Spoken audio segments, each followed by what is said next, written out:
Bonjour à toutes et à tous. Je vous accueille en laissant Cindy se réinstaller tranquillement. Alors, je me présente, Marie-Ève Bradette. Je suis professeure en littérature autochtone à l'Université Laval depuis maintenant 2 ans. Puis c'est vraiment un grand plaisir de vous accueillir pour cette dernière activité de la journée, donc la table ronde qui s'intitule « Survivre et léguer au féminin ».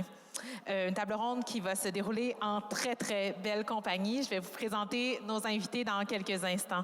Mais d'abord, les petits remerciements d'usage.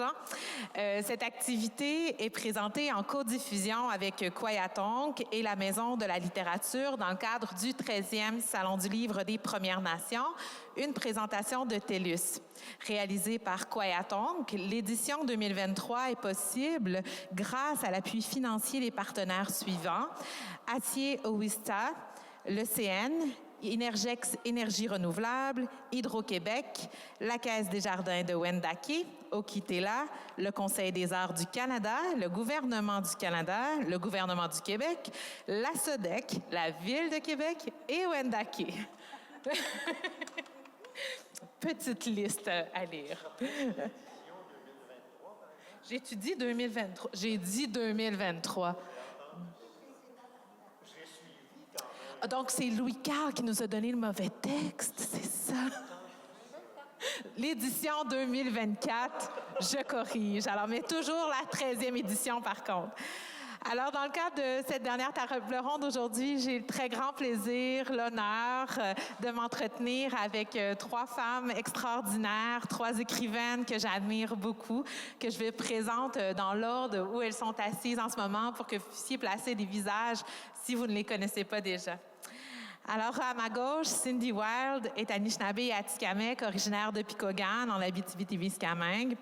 Elle a tout récemment soutenu avec succès sa thèse de doctorat en études autochtones à l'Université du Québec en Abitibi-Témiscamingue.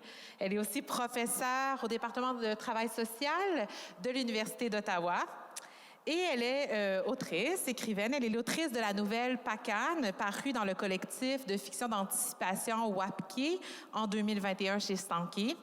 Et Émergence insoumise, que j'ai ici, est son premier livre, son premier essai, paru en 2024 dans la collection Harang aux éditions Anénorak. Par la suite, Virginia Pezemapio-Bordelot est une écrivaine, mais aussi une artiste multidisciplinaire et multitalentueuse, je voudrais dire. Elle est You et Anishinaabe. Elle est l'autrice de 4 recueils de poésie, de 3 romans, d'une novella, d'un ouvrage de correspondance, d'un livre d'art, d'un livre jeunesse, et j'en passe.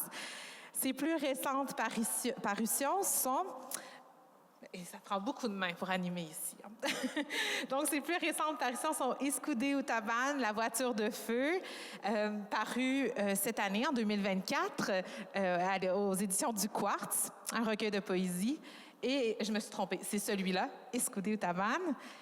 Et une réédition de 2 recueils antérieurs, donc de Poésie en marche pour Cindy et de Je te veux vivant, qui sont réédités dans un seul volume, encore une fois, aux éditions du Quartz. Et comme je le disais à Virginia, dans des nouvelles maquettes là, aux éditions qui sont vraiment magnifiques.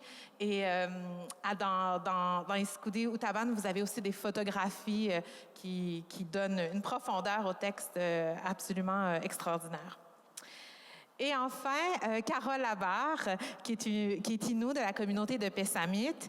Elle est l'autrice du très beau roman L'or des mélèzes, que j'ai ici, paru en 2022 chez Mémoire d'Encrier. Un roman qui s'est déjà vu décerner plusieurs prix littéraires, dont le prix Myriam Caron, mais également le prix Voix autochtones. Alors, c'est un grand plaisir de vous accueillir aujourd'hui. Dans le cadre de cette table ronde, je suis partie vraiment du titre, « Survivre et léguer au féminin ». Puis je me suis dit qu'on avait 3 grands thèmes à explorer ensemble aujourd'hui. Donc, la survie ou la survivance, le legs, la transmission et les femmes.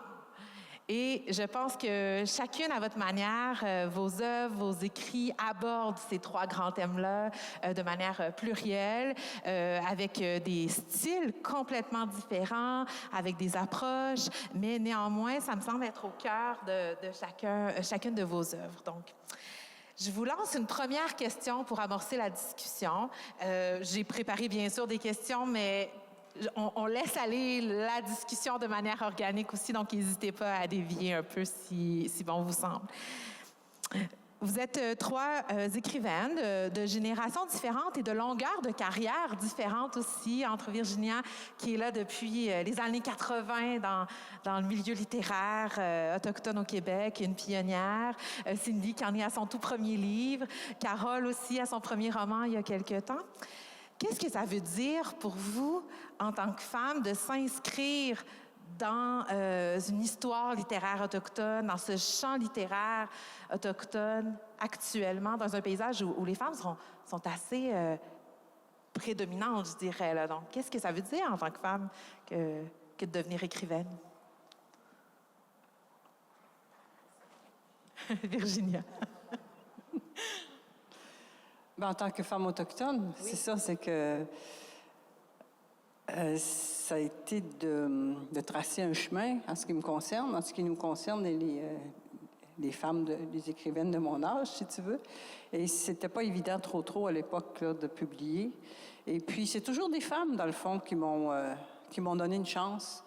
Ça a toujours été, quand j'ai publié, par exemple, les premiers écrits que j'ai faits, comme Chialage des Métis, ça a été publié dans La vie en rose. C'était des féministes. Déjà à l'époque, je ne savais pas, mais j'étais féministe. Ouais. Et puis, La vie en rose, et puis dans Recherche amérindienne au Québec. Donc, encore là, c'était Madame Morissette qui avait poussé elle avait vraiment poussé fort pour que ça soit publié parce que les anthropologues ne voyaient pas l'utilité de publier ce texte-là qui était Chialage de Métis, et aussi le poème. Je pense, le premier poème que j'avais écrit. Rasmer. Donc, c'était difficile. Donc, ça prenait des alliés. Et puis, ça prenait cette parole-là aussi. Je veux dire, c'était une parole qui était nécessaire parce qu'elle était absente au Québec. Et donc, je pense que il y avait... Je ne sais pas si un gars aurait pu écrire ça, tu vois, je veux dire, si un homme aurait pu écrire un texte comme je l'ai écrit, moi, là, tu sais, ça partait quand même des tripes, là, c'était quelque chose de très fort, puis je parlais de ma mère aussi, je veux dire, donc la génération des femmes d'avant moi, qui avaient été des victimes, tu vois, mais profondément des victimes, alors je pense que, c'est ça, c'était une parole nécessaire. Parole nécessaire dès les années 80, un premier texte percutant. Puis là, on voit actuellement là, vraiment un bouillonnement plus grand. Mais à l'époque, il y avait très peu d'écrivaines autochtones là, qui publiaient. Donc, j'entends bien cette difficulté d'affirmation aussi à l'époque, mais un chemin qui est tracé, puis dans lequel vous vous inscrivez toutes les deux aussi, finalement, Carole et Cindy. Donc, peut-être, Carole, si tu veux intervenir. Moi, le roman, Lors des malaises, je l'ai d'abord écrit pour mes enfants, pour ma famille, pour laisser quelque chose pour elles. Là, j'ai un petit peu l'impression de me répéter. J'ose espérer que c'est la première fois pour la plupart qui viennent ici. Donc, j'ai vraiment écrit ce roman-là pour ma famille, pour que dans 3-4 générations, ils puissent dire... Ah, Carole Labarre, ben oui, c'est mon arrière-grand-mère qui a écrit ça. Puis ça m'a permis aussi de faire une espèce de legs de certaines traditions que j'ai décrites quand même de façon pas très détaillée, mais quand même des aspects de vie, de certains modes, puis pour que on ne sait pas comment que ça va être dans 4-5 générations, hein, la culture chez les Inuits. Donc, c'était important pour moi de le faire. Puis, moi, dans ma famille, j'ai pas eu tant de modèles. Je pense que ma mère, elle a été au pensionnat pas très longtemps. Elle écrivait pas beaucoup. Ma grand-mère savait presque pas lire. Il y a mon grand-père qui lisait en Innu. Il y avait une revue dans le temps. Ça s'appelait Rencontre. Je ne sais pas si vous vous en souvenez.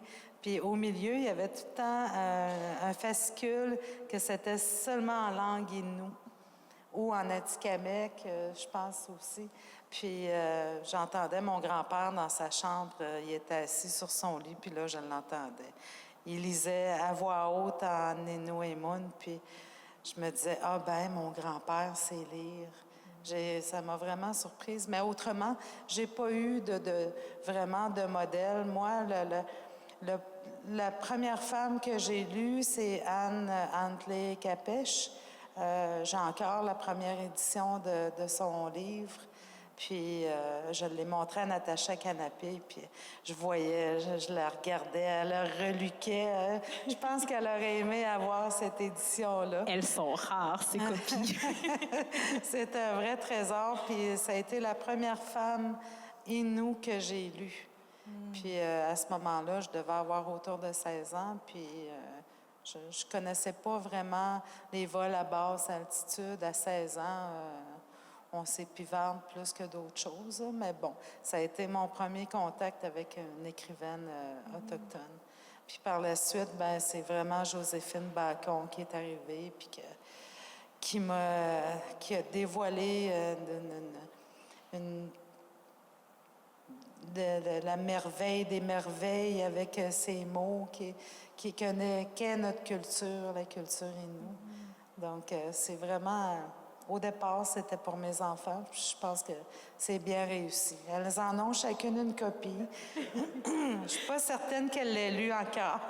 Mais là, il y en a une qui est barbouillée, il semblerait, par exemple. Parce que Carole me disait avant qu'en se préparant, elle écrivait dans la copie de sa fille, de son propre roman. Donc. Oui, puis j'étais à la maison, au Salon du Livre à côté, puis je suis allée à Mémoire d'Encrier, puis j'ai dit, j'aimerais ça acheter ma propre copie de roman parce que je barbouille dans le roman de ma fille. Puis il y a une lectrice qui était juste à côté qui m'a dit, laissez-moi vous offrir votre roman, madame. Fait qu'elle m'a offert mon roman. Je ne sais pas où est-ce qu'elle est assise. Elle là-bas. Merci beaucoup encore. Mais j'entends des belles choses, puis des gens, les échos. Donc, être femme écrivaine, c'est s'inscrire dans l'affiliation, mais de vouloir la lancer aussi vers l'avant, vers le futur, vers les générations à venir, cette filiation-là.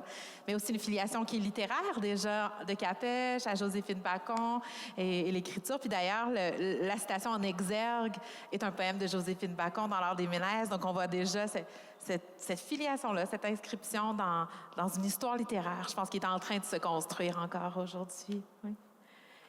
Et Cindy, qu'est-ce que ça veut dire en tant que femme que d'écrire? Mais Carole, elle vient de déterrer rencontre, puis ça vient de me popper un souvenir. Quand j'étais jeune, moi, je lisais ça, puis je me disais, je vais écrire là-dedans un jour. J'étais un enfant, puis ma mère ramenait ça de son travail.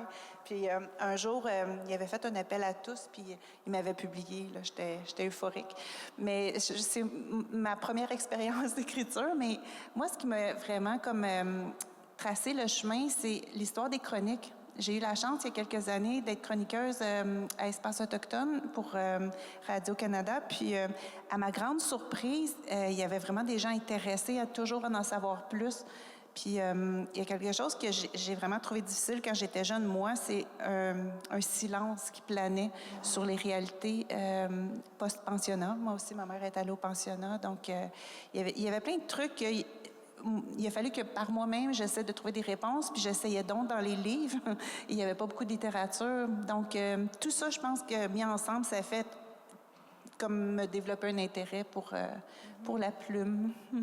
Puis, tu parles de legs, puis j'espère... je voyais deux petits mecs tellement cute ici. Je me dis, je vais les voir à l'université peut-être un jour, puis elles vont lire ce qu'elles sont en train de côtoyer dans ces journées-ci.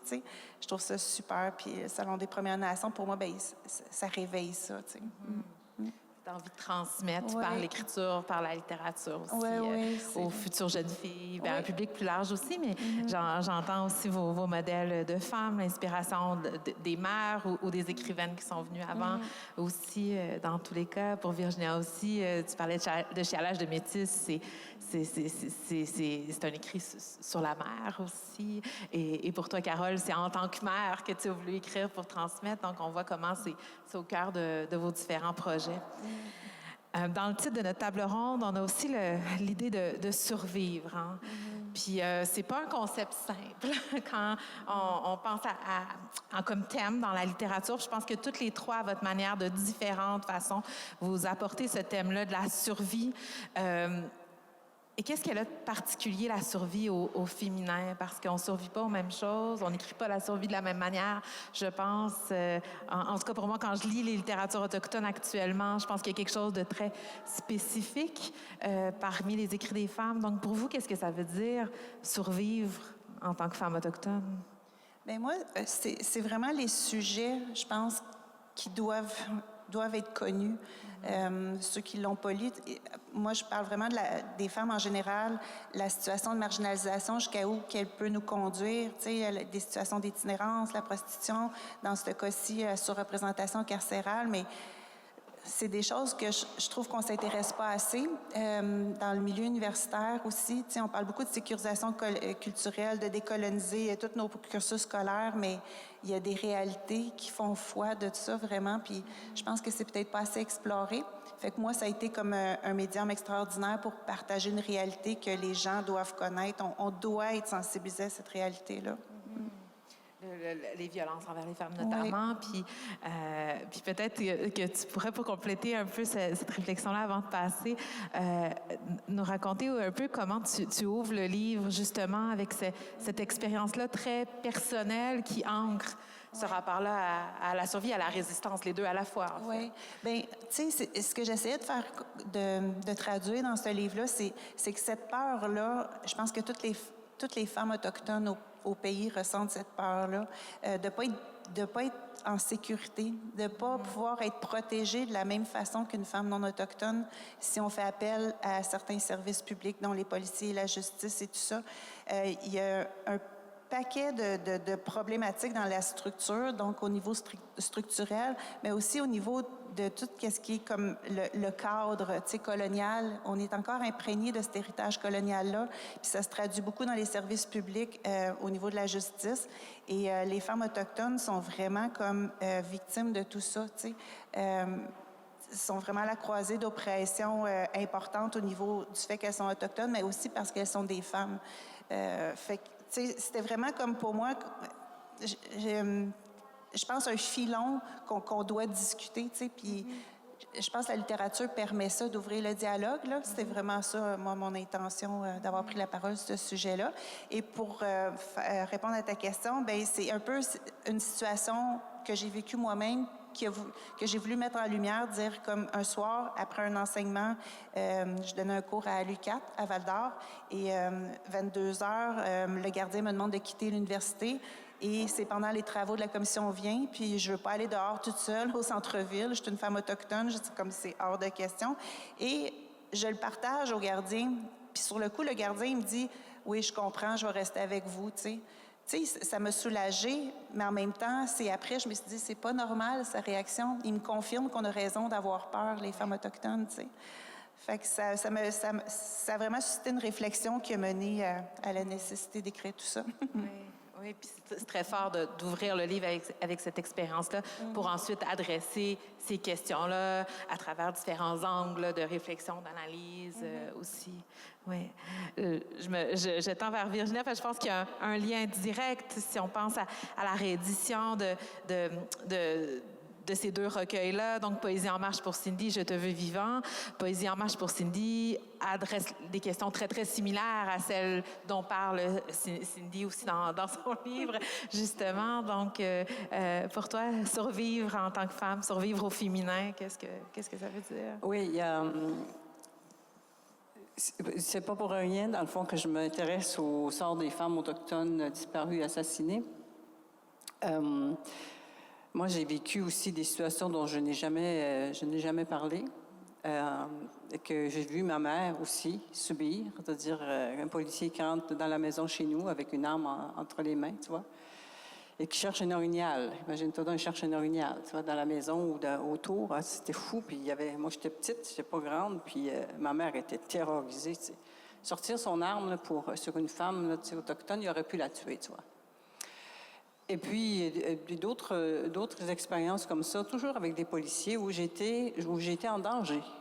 J'étais en danger et pourtant, c'était des hommes qui devaient me protéger.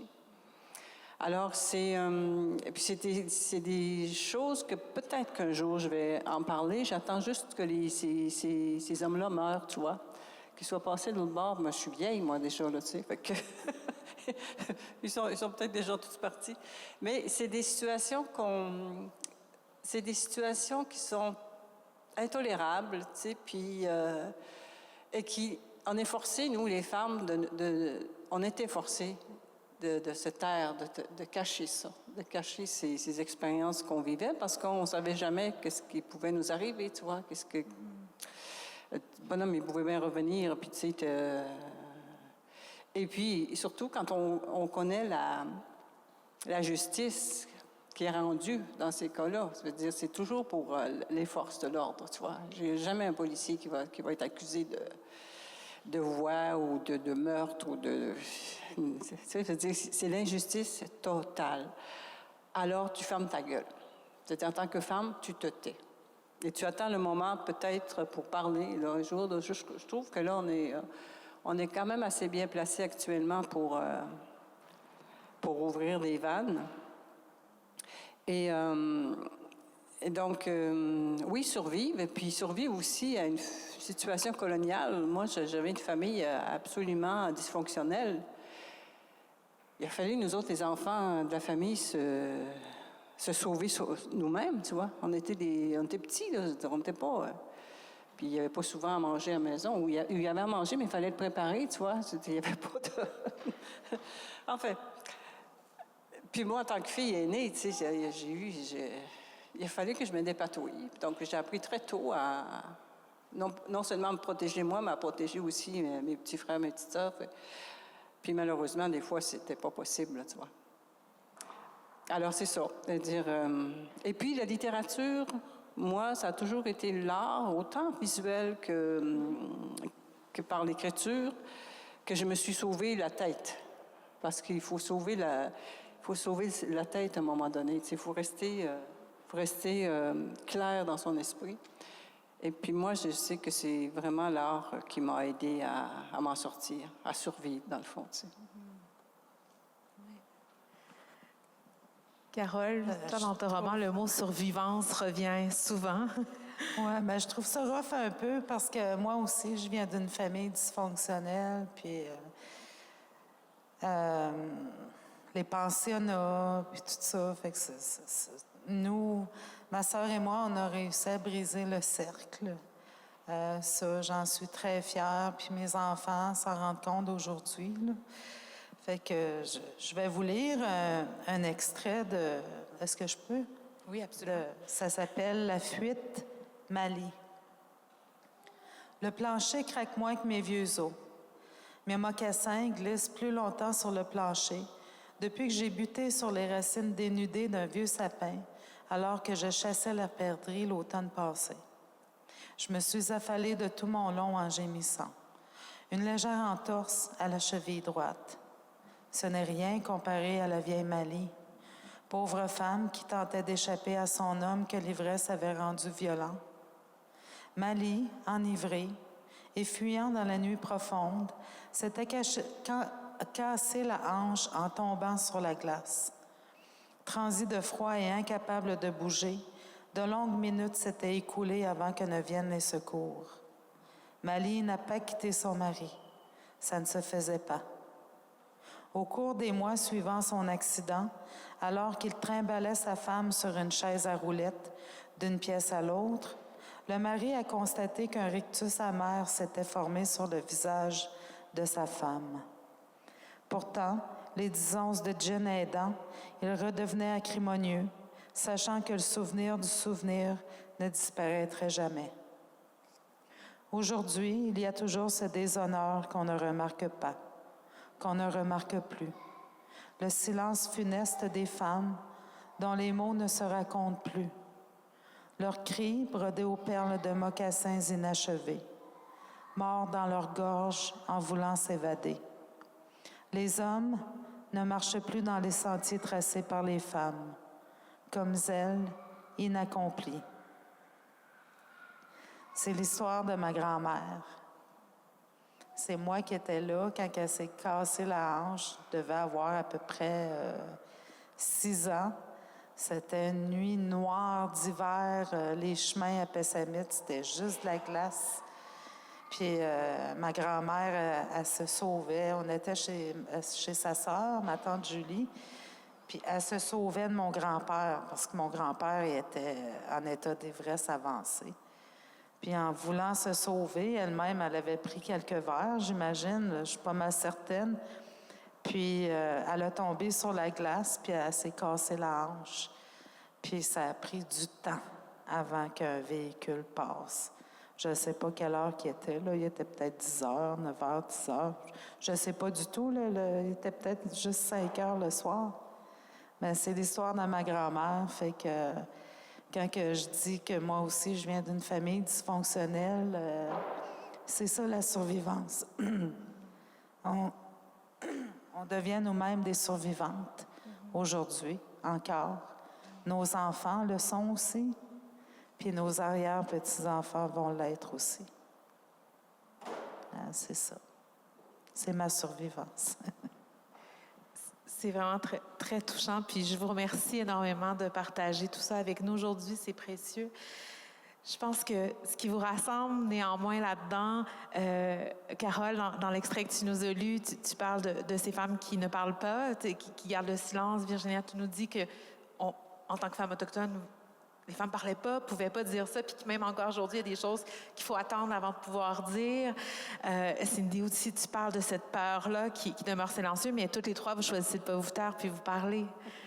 Donc, l'écriture, est-ce que c'est un acte de survie? C'est une manière de parler de ces violences-là, bien sûr, mais est-ce que c'est aussi peut-être de la guérison, de la résistance, de l'action? Est-ce que ça cohabite pour vous tout ensemble, ce choix-là de prendre la parole, finalement? Moi, l'écriture, c'est vraiment un acte de guérison. Quand j'écris, ça me libère de quelque chose, que ça soit beau, que ça soit laid, ça me libère.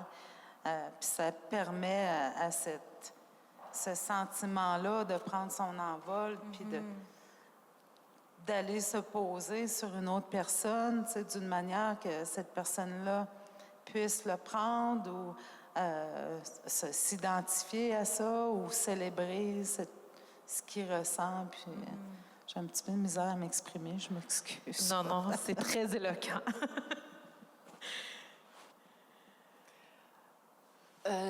En fait, je me suis jamais posé la question, mais je pense que moi, ça a d'abord été, oui, d'accord, des gestes de guérison que de créer, mais c'est aussi, je pense, un geste de résistance. Ça, c'est vraiment fort chez moi. Je parle de sujets qu'on ne parle pas, qu'on ne permet pas de parler déjà, là. Et puis, si on me dit, voici un sujet qu'il ne faut pas aborder, bien, je vais l'aborder, tu vois, je veux dire. Alors, c'est ça, non, c'est aussi des gestes de prise de place, tu vois. On prend notre place, puis on prend la parole et on se met au monde, dans le fond. C'est-à-dire, c'est ça, c'est une mise au monde de qui nous sommes, tu vois.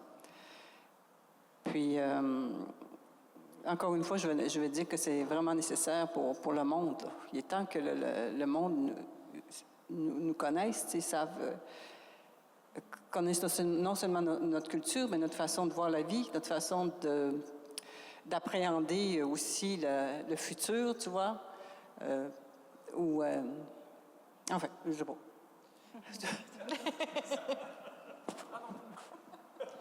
Bien, moi, c'est vraiment un acte de résistance. Il y en a qui disent je persiste et je signe. Moi, je résiste et je signe. En fait, c'est vraiment dans ce but-là que je le fais. En 67 pages, les choses que je nomme, que je dis, puis je le fais pour honorer les femmes fortes de ma lignée, surtout. Parce qu'un jour, je me suis mis à étudier d'où je venais. J'ai compris pourquoi j'ai ce tempérament-là. Tu sais, c'est vraiment des femmes fortes qui me précèdent avant. Fait que l'écriture, pour moi, permet de laisser des traces, permet de dire qu'on l'a dit, qu'on l'a nommé, qu'on l'a dénoncé. Fait que oui, c'est un acte de résistance pour moi. Je pense que c'en est une affirmation assez claire avec le titre « Émergence insoumise », Exact. donc d'affirmer que tu ne seras pas soumise, justement, et de le clamer dans le titre même du texte de l'essai, d'un essai qui est très engagé, mais qui est aussi très intime, donc un texte qui navigue entre toutes ces formes-là. Donc, vous parlez du legs intergénérationnel aussi, de la violence, de la souffrance, mais est-ce qu'on peut léguer la résistance aux générations qui viennent aussi, finalement? Est-ce que ça sert aussi à ça, la littérature, à transmettre? Moi, je le souhaite de tout mon cœur. En étant professeur à l'université, j'ai la chance et le devoir de documenter ce que j'argumente, vraiment de l'appuyer avec la littérature, donc de converger vers une opinion. Donc ça, pour moi, c'est quelque chose que j'espère qui va intéresser la jeunesse parce que c'est recherché, c'est concerté comme opinion. Puis quel beau médium que l'éducation pour décoloniser tout ce qu'on a décolonisé, puis d'affirmer tout ce qu'on a affirmé et de changer tout ce qu'on a changé. Fait que j'espère vraiment, vraiment, oui, que ça va intéresser nos jeunes. Moi aussi, je rencontre je travaille beaucoup avec les jeunes, les ados, des secondaires, du cégep, et il y a une grande curiosité chez eux maintenant. Je veux dire, ils sont... avant-hier, on a rencontré des étudiants du cégep de Limoilou. La salle était pleine. Et puis, c'était des questions vraiment là, qui étaient intelligentes, là, pour une fois. Pour une fois. Je veux dire, autrefois, c'est toujours les mêmes questions un peu banales puis déviées, là, mais là, on sent qu'il y a quelque chose qui s'est passé. Il y a une nouvelle réalité pour eux, qui ont compris, tu sais. Et puis, il y a cette curiosité aussi de travailler avec nous, avec les artistes ou les écrivains des Premières Nations. Et hier aussi, j'ai rencontré les adultes. Par contre, hier, il y avait une quarantaine d'adultes, d'étudiants à Wendake. Et là aussi, j'ai vraiment été extrêmement surpris de l'attention que ces adultes-là me portaient, puis la curiosité, est-ce que je peux écrire? Toutes ces questions-là Il y a un homme, par exemple, qui m'a dit, moi, je sais pas si je vais être capable d'écrire, tu vois. Toutes ces incertitudes-là qui les confient, moi, ça me touche non seulement, mais je trouve ça très honorable, tu sais, qu'ils me donnent cette permission de leur dire, oui, tu peux le faire, tu vois. Puis, ils ont même écrit un texte. Ils m'ont donné le texte qu'ils ont écrit, puis c'est bien, tu vois. Et c'est d'ouvrir des voies pour ces personnes-là qui ont du talent, probablement autant de talent que nous, tu vois. Et ça, je trouve que c'est un legs extraordinaire à laisser. Et puis, j'ai tout le temps des rencontres comme ça avec de plus en plus de jeunes, puis il y en a de plus en plus, là, ça veut dire, les premières années, il n'y en avait pas beaucoup, mais là, de plus en plus, parce qu'il y a la bouche à oreille qui se fait, tu sais, fait que si tu veux apprendre à écrire, voir, tu vois, je pense que notre rôle en tant qu'écrivain autochtone est très nécessaire, tu vois. C'est ce que je constate, moi, dans mon quotidien. C'est un legs, en tout cas. On lègue quelque chose, quand même. Dans les textes eux-mêmes et dans les activités qui entourent cette activité littéraire là. aussi. Oui. Oui. Quand tu as posé ta question, Marie-Ève, dans ma tête, je me suis dit, mais à quoi? À quoi résister? À chaque jour, je pourrais vivre, moi, dans la rage du matin au soir. Puis, il y en a beaucoup qui prennent ça pour de l'arrogance, alors que c'est souvent de la colère retenue, puis que des fois, je laisse aller, puis tout ça. comme je te dis, je pourrais être enragée du matin au soir contre la déforestation, l'état du caribou, la violence faite aux femmes. Il y a plein de choses, la drogue dans les communautés, les sans-abri, puis j'en passe et j'en passe. Puis je trouve ça difficile de répondre à une question comme ça quand il y a tellement de choses que je pourrais parler, mais d'en choisir juste une, je ne sais pas laquelle. D'un autre côté, l'année passée, au Salon du livre de Rimouski, j'étais avec Michel Jean puis Moïra, que je vois là-bas. Salut. Puis il y a une femme qui a posé la question, une participante dans l'Assemblée, elle a dit « Mais vous êtes donc pas tannée d'écrire sur les pensionnats? » Je me suis retenue, vraiment, là.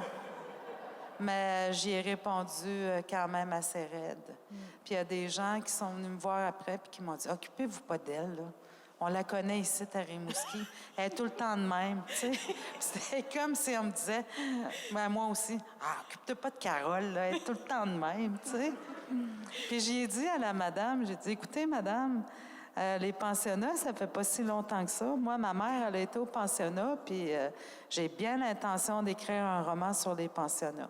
Ça va être ma voix à moi, puis j'ai bien l'intention de le faire. » Autrement dit, je me suis arrêtée là parce que sinon, ça aurait mal tourné. Il aurait fallu appeler la sécurité, je pense. Est-ce qu'il y a la sécurité ici?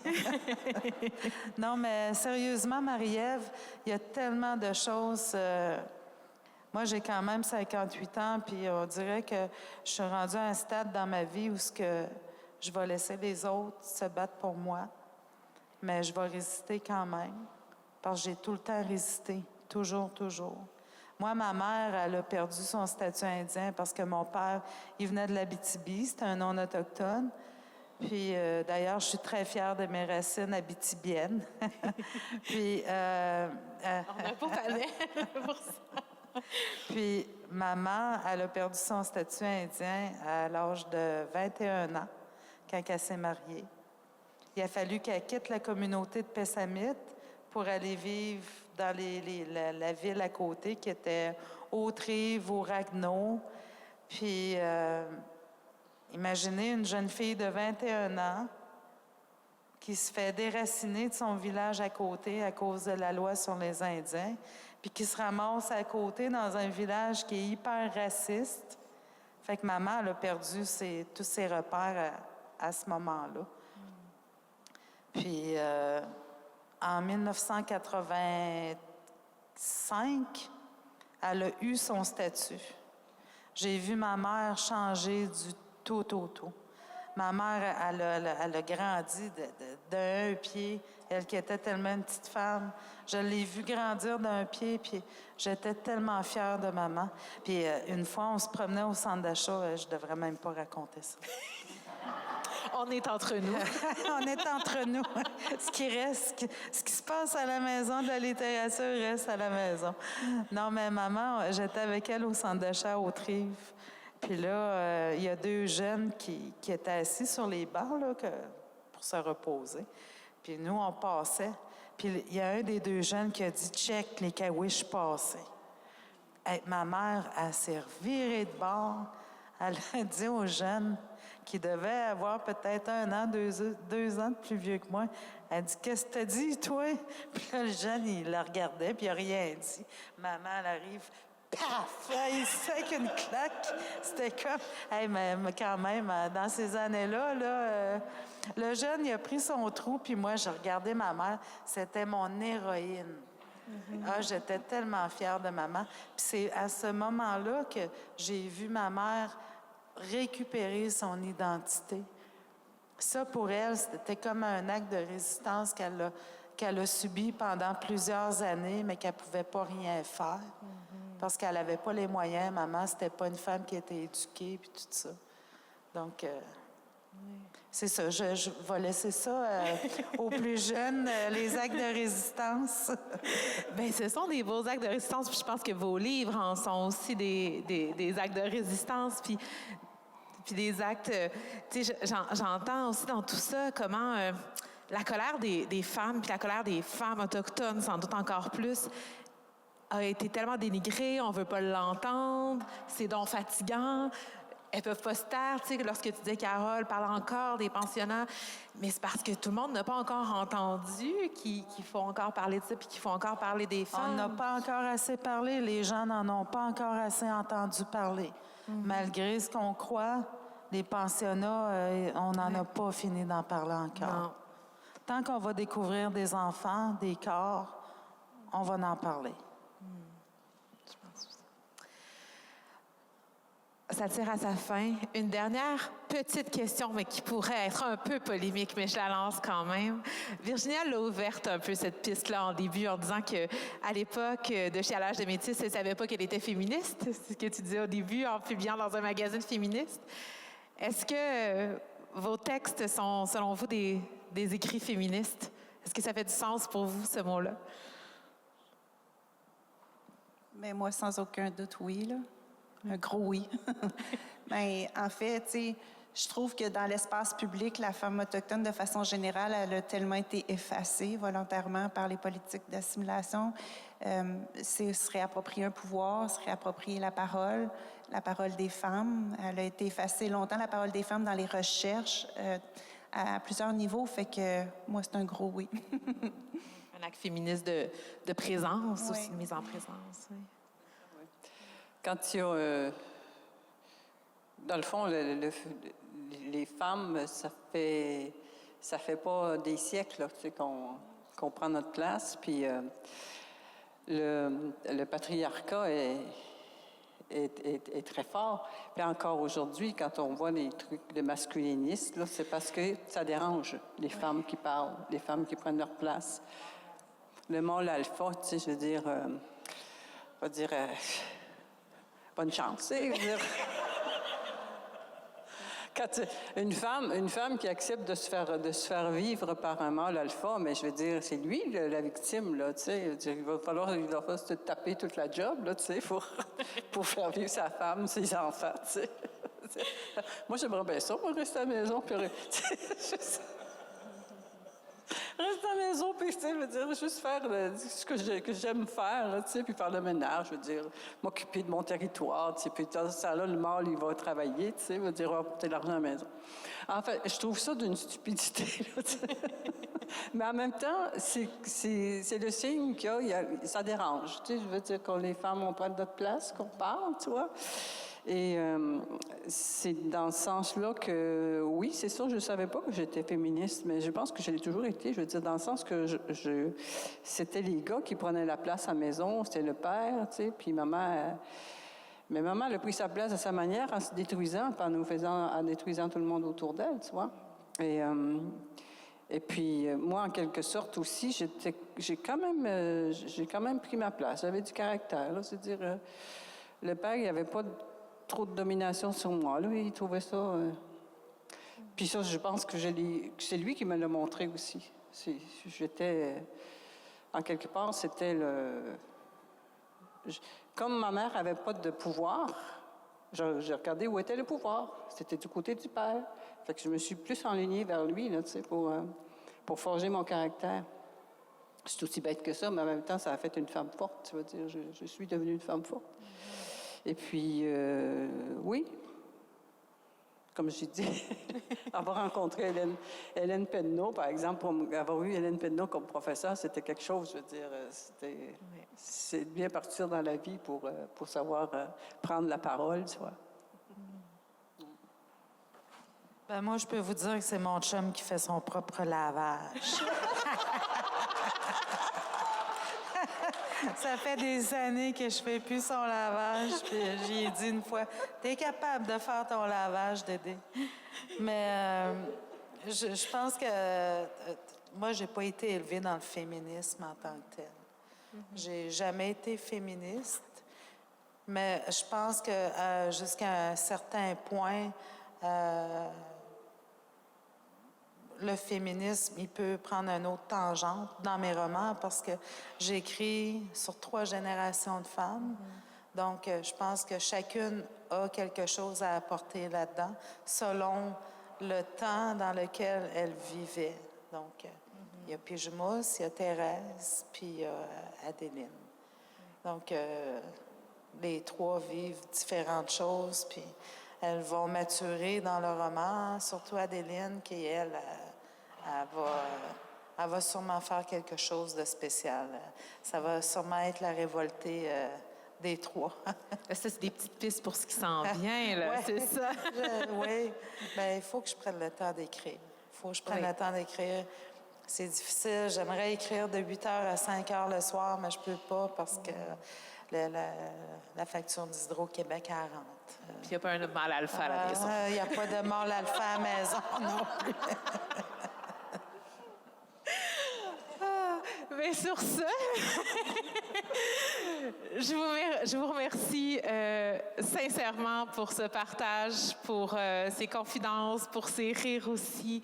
Donc, Jinashkumitin, Miigwech, à vous 3 pour ça. Puis je pense qu'on peut les applaudir.